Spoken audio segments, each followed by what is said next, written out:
Hello and welcome to another edition of the TC and Jerry podcast. Through the wonders of technology, we are coming to you in isolation. Social distancing is in effect, but joining us from the legendary chair in his home, back north, back safe, is Jerry Remy. Jerry, how are you? TC, how you doing today? Actually, because of circumstances, I'm not in my chair. I'm in my video office right now, so I'm in a different chair. So, but different measures. At least we're getting this done. And one thing I want to say is I want to thank the people for the first time we did this last week. Got a great response from it, and hopefully that continues. That was great. Yeah, no question about it. I didn't know we'd be able to do this, and it's amazing how quickly things are changing in the world right now. Think about a week ago. Last Tuesday, you and I did this. Last Wednesday, we dropped our first podcast, and you shocked the world by saying you wouldn't be able to call the games in Baltimore out of an abundance of caution. Now, as we know, there are no games in Baltimore. In fact, there are no games anywhere. Shut down camps just 2 days later. Things happening at such a fast pace. I don't even think baseball knows where this is going, but how strange the past week has been. And Jerry, just from day to day, almost minute to minute, how our direction has changed here, just not in baseball, but in the whole world, obviously.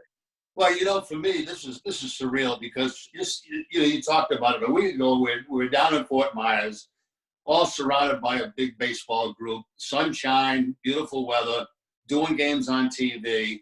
And then, all of a sudden, bang, everything shut down. And when I got back here, when I flew back here on Sunday, I was shocked at the difference in the feeling from Florida to here.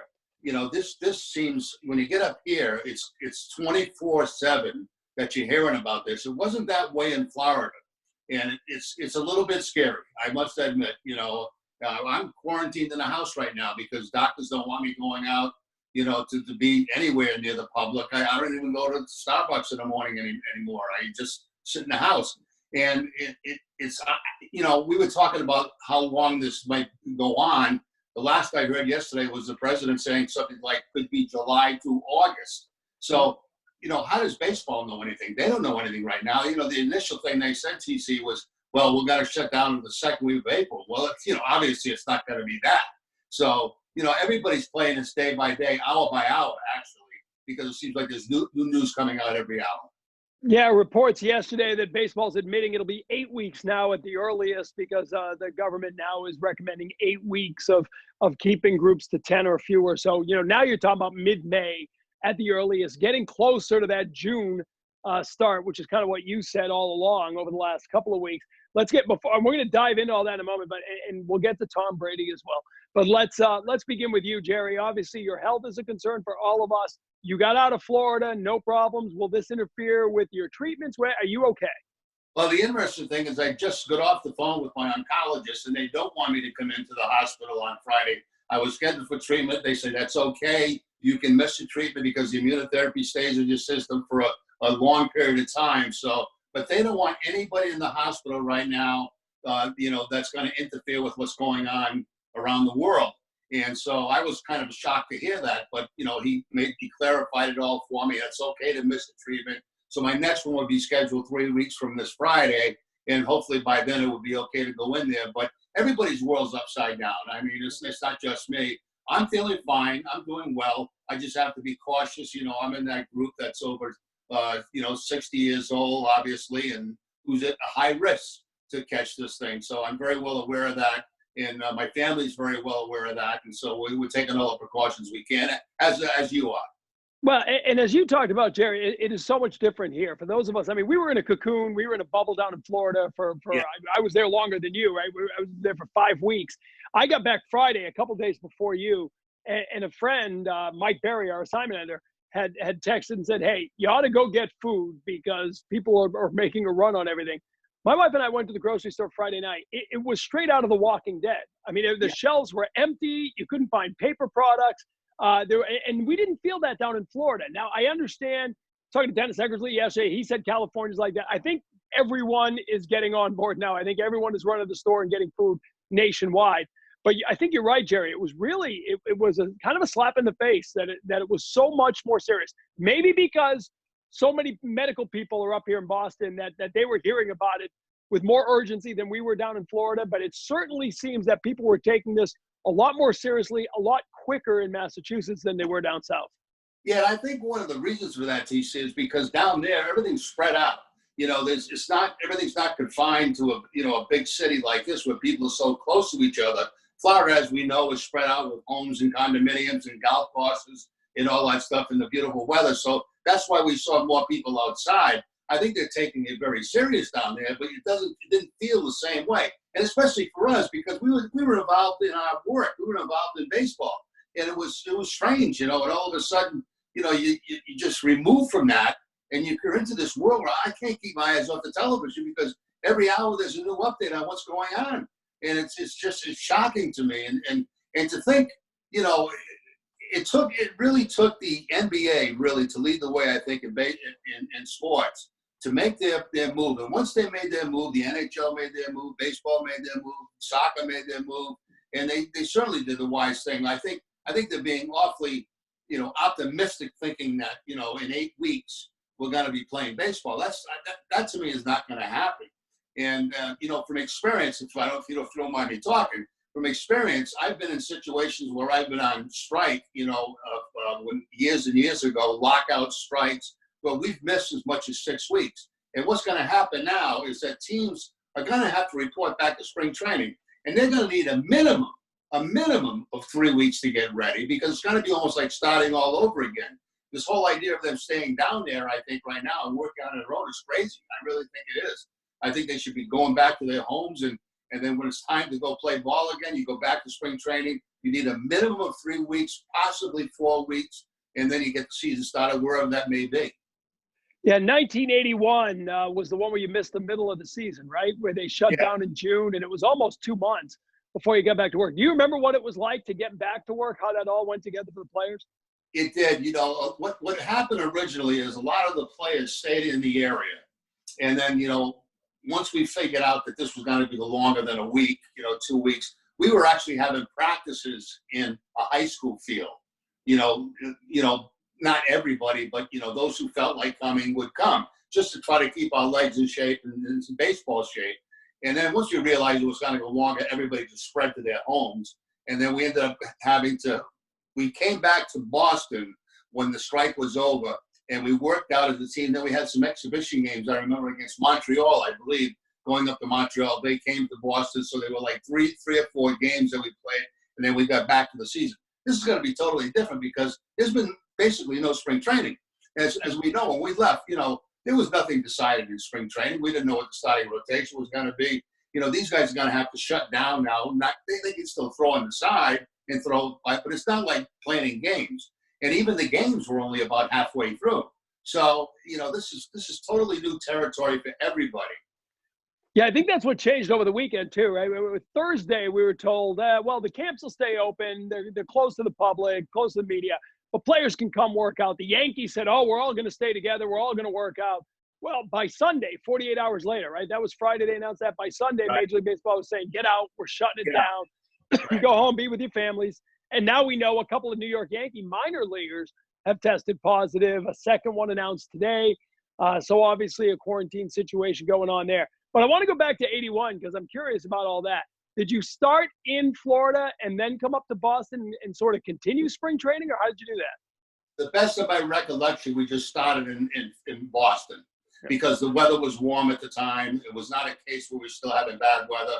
But we trained here for a few days, and then we got into those games against the Expos. I believe it was the Expos. As I recall going up to Montreal, play some exhibition games, and they came to Boston to play some exhibition games. Then we just picked up the season there. And if I'm not mistaken, TC, you might want to check this to make sure I'm correct, but I think we played 2 halves that year.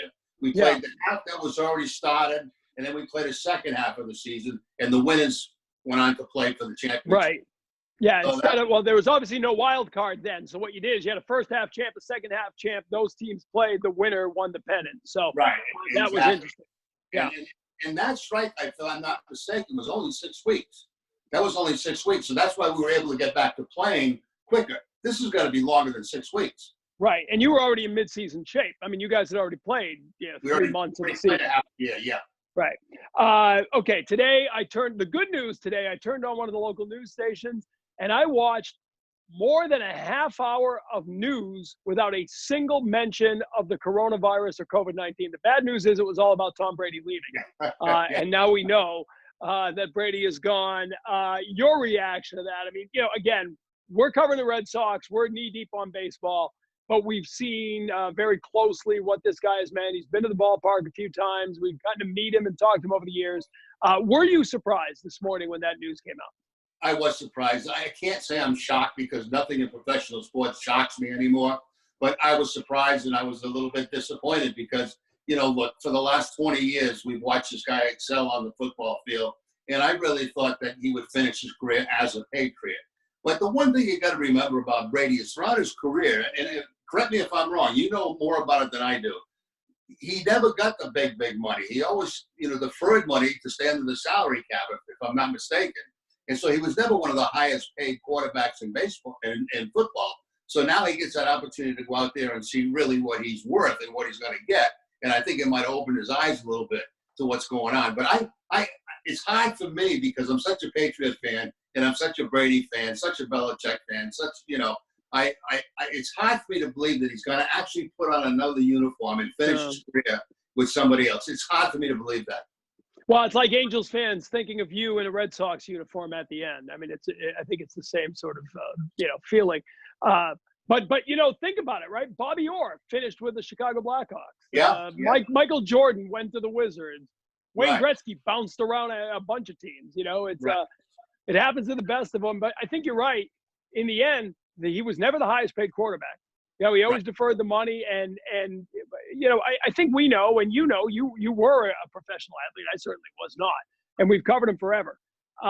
People why do they care about the money? Well, it's a scoreboard too sometimes, right? It's respect sometimes. How often have we talked about why are they holding out for every last dollar? Well, a lot of times, like in the Mookie Betts situation, they're also thinking about the union, what it means to the guys behind them, lifting the bar for everybody. Did you ever get in a really testy negotiation? I did one time. I had one opportunity to be a free agent, and I was with the Red Sox at that time. And quite frankly, the only thing that kept me here at the time is I didn't have a good knee. My knee was starting to deteriorate, and I had some offers from other clubs which were very interesting. One was the Oakland Athletics. Billy Martin was the manager out there, and he really wanted me to play for him. As a matter of fact, the year before, it was pretty funny. Because the year before, I would lead off, I'd get into the batter's box, and Billy would start whistling at me. And he'd point, "You're going to be here next year. You're going to be here next year." And I had a smile on my face for my first at bat, So I knew somebody was interested in me. There were a couple other clubs. The Chicago Cubs at the time were interested. They were going to move Sandberg to third base, and they wanted me to play second base. So it was hard for me at that particular time not to, at least think about it. Now, I didn't get tremendous pressure from, my agent. I didn't get tremendous pressure from from the Players Association because I think everybody felt like I was going to stay home. I was going to be here. This is where I wanted to be. This was my home. And I think in some cases that's worked against me at times. But the fact is, I wanted to be here. And the Red Sox put a very nice offer for me. So it wasn't difficult for me not to say yes here. The interesting thing is after I signed my contract, within less than a month, I was in Dr. Pappas's office getting surgery on my knee. But it ended up okay. I was fine after that by the time I got to spring training. But it's the usual thing to go through. And you got it exactly right. A lot of pride comes into it from the player's point of view. They want to be the highest paid player. They want to set a tone for the players that come behind them. You get some pressure from the Players Association. You get a lot of pressure from your agent.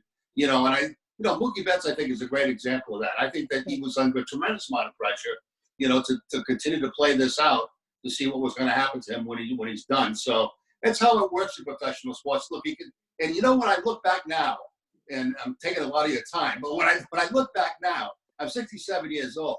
It's been a long time since I played my last professional athlete game. Long time. So you've got to set yourself up the best you possibly can for the future. Now, I know everybody's going to say, well, Brady's got all kind of money. His wife's got all kind of money. But it becomes an ego thing, too. First of all, take all the time you want. I'm going nowhere. No one's got anywhere to go. Okay, this thing could go 4 hours. Nobody cares. My wife's tired of me already, so don't worry about that. Okay. Yeah, that makes two of us. Yeah. I'm telling you, man. I had no idea what she watches for television, but there's no sports. I got no argument. I can't say no. I want to watch something else. She's like, no, we're watching this. So thank God I have a phone. I can read Twitter while she's watching whatever it is. But back to that. I'm glad you brought up Mookie, because I threw that out on Twitter today, and everyone got on me, right? Well, you're just carrying water for the Red Sox. But to me, this is exactly where the Red Sox were with Mookie prior to this season, right? We know that Tom Brady wanted to go to free agency. Doesn't mean he wouldn't stay, but he wanted to go to free agency, right? That's why he reworked the deal. We know Mookie Betts wanted to go to free agency. Doesn't mean he wouldn't stay with the Red Sox. But are you going to cross your fingers and hope he stays, or are you going to get something? There's no right or wrong answer. I'm not saying the Red Sox did the right thing, the Patriots did the wrong thing. But this is where you are. This would have been very possibly Mookie Betts in October, November, saying I'm going somewhere else because I didn't like your offer. So whether you think it's right or not, you have to understand this is why the Red Sox did what they did. They got something in return because they were afraid the exact same scenario would play out for Mookie. And it's not like the Red Sox didn't make him offers. I mean, they made him offers, and it was pretty clear to them that no matter what offer they put out there right now, he was not going to accept it. He was going to go on and play this thing out. Now, what's going to happen? This is interesting. What's going to happen this year if there's no baseball? I mean, what's going to – he could sign with the Red Sox next year, right? Or do they just pick up what goes on this year? I don't know. I mean, this is all up in the air. Yeah, and that's a great point too, Jerry, because Major League Baseball has admitted there's so much. It's being negotiated with the union on a week-to-week basis because are we going to miss 8 weeks? Are we going to miss 12 weeks? Are we going to miss, as you said, in a worst-case scenario, do you miss the whole season? If that happens, what happens to guys' service time? What happens to guys' contracts? What happens to, and I'll tell you, with each week lost, and again, going to sound like I'm carrying water for the Red Sox, but with each week lost, you look smarter by trading Mookie Betts. Because you traded less of him for 3 players. I agree with you, but I also disagree with you on how I would have handled it. I would have handled it differently. I'm not against what you're saying. I think that's perfectly correct in thinking that way. If it was me, I'd have let him play it out. I'd have let him play it out the year and then take my chances that if I can make an offer close to what, the big offer is, that because he liked being here, he may say, okay, I played it out. Now I know what I'm worth. Now I'm going to accept this offer that's close to the one, maybe the biggest one, and I'm going to go back to where my home is, Boston. That's what I would have done, because a lot of times I'm not up really high on prospects, because prospects are prospects. They are what they are. We don't know what they've done. We're going to be able to do in the big leagues. Now, Verdugo, if he's healthy, he's got a little bit of a track record. He's good, but we don't know about the younger guys. We have no idea. And you don't know that until these guys get to the big leagues. You really don't. We hear prospect after prospect who come up and they just flop. They do nothing. So I've never been one of those prospect guys, and I would have probably taken a different approach. That's just me personally, where I would have taken him for this year's ball club, let him play it out, and then make my last-ditch effort to try to sign him. If I don't get anything, I don't get anything. But that's just my style. That's a little bit different thinking. Sure. And to be clear, I would have tried, I still think the mistake was, I think you could have gotten it done 2 or 3 years ago. Before he really became the player he is, that's where you lock up. I think we're going to be there, if we're not already there, very shortly with Rafael Devers. Lock this guy up before he blossoms into one of the best players in the game, because he's on the way. Exactly. And did he just turn down an offer from the Red Sox? I believe so. Yeah. Yeah. So they renewed him in last year's contract. Yeah, that's correct. They couldn't come to an agreement. Right. It's already started.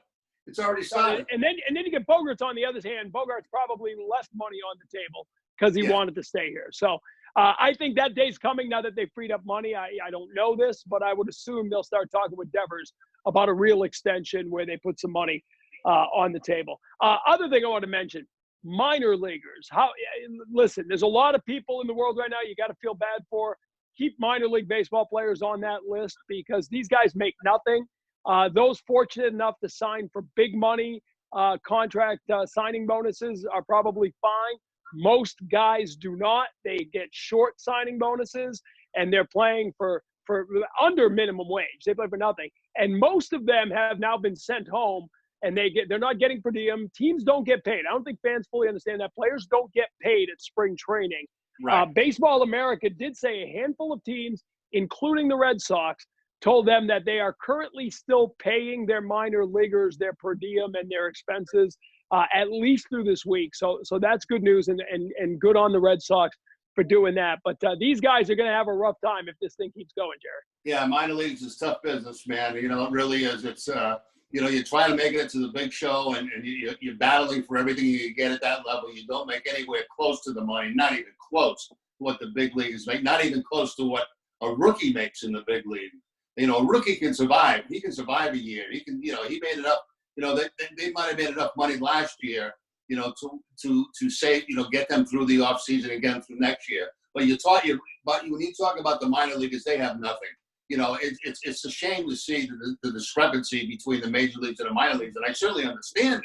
But the fact is, with everything, meal money, per diem, with the amount of money they get paid, a lot of players play with two contracts. One if they play at the big league level, then they go back to AAA, and it's a whole different contract. So you see these guys bouncing up and down all the time from team to team, from AAA, AA to the big leagues. Their salaries going from here to here. So these are guys that are going to have to go out and try to find jobs, which they do for a lot of them, most of them in the off season anyway. And I remember when I was in the minor leagues, I had to work in the off season. I worked in a clothing store for crying out loud, selling clothes, and that's how I met my wife, in the off season. So it's a very, very different life. We get trapped because we cover the big leaguers. We see the big leaguers all the time. We don't get to see the minor leaguers all the time, the kind of life that they got to lead. Wait, I got to hear about Jerry Remy working at a clothing store now. Wait, where was this? This was in Fall River, Massachusetts. It was Empire Men's Shop. And I would do everything to hide in the back as much as I possibly could to get out and try to sell. But it was a friend of ours that really owned the company. And it was a very successful little, clothing store. And it was right downtown Fall River, right on Main Street. And my wife was hired, Phoebe was hired there as a seasonal wrapper around Christmas. And that's actually how we met. So that's what I did in the off season. I came back and I sold clothes, and then I went off to play baseball. And fortunately for me, I made it at a very young age, at 22 years old. So I didn't have to do this for very long. But you think about the minor leagues now, the guys hang around much, much longer than, they used to hang around. It used to be like 4 years, and if you didn't make it, you were gone. Now guys are staying in the minor leagues for 10 years and eventually getting called up. Some of them haven't even played in the big leagues in 10 years, and they get called up. So I give them credit for their, tenacity to hang in there. But it's tough. That's funny. Well, it's similar for a lot of people starting in television. My first job was in Plattsburgh, New York, right out of college, 21 years old. I was making $50 a week to be the Saturday anchor and took it to get the start. So I was working at a Radio Shack on the side. And true story, we're out at a bar one night, New York, bars are open late. And I see this young woman looking at me from another table, and my shoulders go. I'm being recognized for the first time. Yeah, Finally, she comes over and says hello, and wants me to know that the computer I sold her at Radio Shack was a piece of crap, and it wasn't working for anything. So there you go. There's my first brush with fame. Wasn't great. So, but you're right. Minor leaguers, you do what you can to make it through. Hey, so let's wrap it up on the important stuff. You're not in the chair. I thought you were going to be in the chair. Separated from the chair. We decided. My family decided that the chair would be great, but we've got to set up this new professional studio now because we don't know how we're going to be, how long we're going to be. I don't know if you can't see it, but I got a tripod with the phone. You posted it. They can find it on Instagram. Find Jerry on Instagram. He posted a picture of the tripod. I'm envious. I can't even mind. You wouldn't believe the contraption I have holding my phone up right now. But. Well, I couldn't have done this myself. My daughter did it. And thank goodness. My granddaughter helped set it up too. She knows much more about the phone than I did. I couldn't get the picture until who figured it out. My granddaughter. She's 11 years old. Yeah, that's why I'm horizontal and you're vertical. We didn't quite figure that part out of it. But the nice thing is now you kind of go to your office, you go to work. So now you'll go home after we'll hang up and you'll go back to your chair and be able to relax like you did after a long day of work. Absolutely. I'll have a little trouble getting out of this one, and then I'll scramble my way to the other one. I'm going to pour a nice little glass of vino and have a shot before dinner, and then have a nice dinner. And we're going to have, we're having all the my daughter, my son-in-law, and my granddaughter's here. So we're going to have a nice little dinner. We're trying to stay in as much as possible. And it's the way life is right now. And I got to tell you, 67 years, I've never seen anything like this in my life. Never in my life have I seen anything like this. And we talk about sports all the time, and it's good to talk about sports, I think, but man, we really got to be concerned about this, and we got to help everybody we can, because there's people out there in desperate shape that really, really need help. No doubt about that. Friends who own small businesses, restaurants, cleaning services, all those people are really struggling today. So keep it in your hearts to, if you can help them out, reach out and do that. I mean, when we look ahead, there's just so little we know about what's coming up. And I think we need to be careful when we talk about sports, because to your point, it's not a big part of what's going on, right? Sports are not important when you talk about people's lives. That said, I can't help but think that there'll be a time, hopefully sooner than later, but in July or August, where we'll be sitting at Fenway Park with 35,000 people. And won't that feel special after having all that taken away? How nice will it be to have a beer at Fenway or your favorite restaurant or wherever you want to go with friends again? I think we're all looking forward to that. Exactly. I was sitting near a gentleman on the plane coming home, and he was flipping through the TV, we have on the JetBlue flight coming back from Florida, and he's looking for some kind of sports, and he couldn't find anything. He says, I don't know what I'm going to do with myself, And so I introduced myself. He started talking. I said, we'll make it through this. I says, just think how wonderful it's going to be when all the sports come back, I mean, it could happen that you come back and you're in an NBA final, you're in an NHL final, and you got baseball starting up. I mean, it could be great. It could work out that way, but I got to tell you, TC, I'm not as optimistic as some people on the timeline. I'm really not. I mean, I don't think it's really hit here, as hard as it's going to hit. I think we're still at the beginning of this. I think it's going to really boom and then, hopefully just fade away. But, when they said yesterday on TV, July or August, I went, oh, my goodness, I can't even believe that. I got a theory for you, though. How about this one? I've been thinking an awful lot about how to handle the season. And let's say we're fortunate enough to start sometime between June and July. Yeah. I'm thinking you play as many games as you can squeeze in. And I'm not talking about a lot of doubleheaders, because I think that's ridiculous, and I don't think the Players Union would ever go for that. We have stack up doubleheaders. But you play as many single games as you possibly can. You get to whatever that number is going to be. And you try to play to maybe November 15th. And that sounds crazy. But you play the World Series in October. You get decent weather at the beginning of November. So let's say you play it till November 15th. Okay, from that point on, season's over. Now you take your playoffs to warm weather dome locations. And you play a playoff situation as they're scheduled to play, wild card, this and that. But you're playing it on neutral sites, which are almost, it's an unusual year, right? I mean, you have to pause it. And then my idea for the Super Bowl, for the World Series, is similar to the Super Bowl. You go to somewhere like, that's got an enclosed ballpark. And New Orleans or someplace, right? Any place, and you make it a 7-game event. Like I know the Super Bowl is 1 game, but you can make this like a huge event, and it could be great for baseball. I think you play it in a neutral site. You play the best out of 7, and you play it in the same warm weather or dome site. And I think my idea is good. I really do, and I thought a lot about this. Why cut it off at a certain amount of games? Continue to play. You can make it. You can make it into early November. We New Englanders are tough. We've always done that. And then you go to these other climates to play it. And people will have to understand, well, why are you doing this? How are we going to get tickets? Well, this is an unusual year. It's an unusual year. But I think making it like a Super Bowl, making the World Series like a Super Bowl. One location. In one location, I think it's a good idea. No, I like that idea. And you'd probably get huge ratings because, everybody would be curious to see what it would look like. It would be different. All right, Jerry, that's all the time we have. It flew by again. I could go on another week. It's great. I don't want to cough. Anytime I cough, people say, are you okay? Yes, I'm fine. Just choking on something here. But yeah, no, this was great. We'll keep doing it. I think as long as we can figure this out. Well, if you can figure it out, we should be fine. So you did fine. Well, your office looks great. As long as I got my daughter and granddaughter here, I can figure it out. Keep them around because we need to do this. Jerry, it was fun. I'll talk to you. We'll do this again next week. All right, TC. Good talking to you.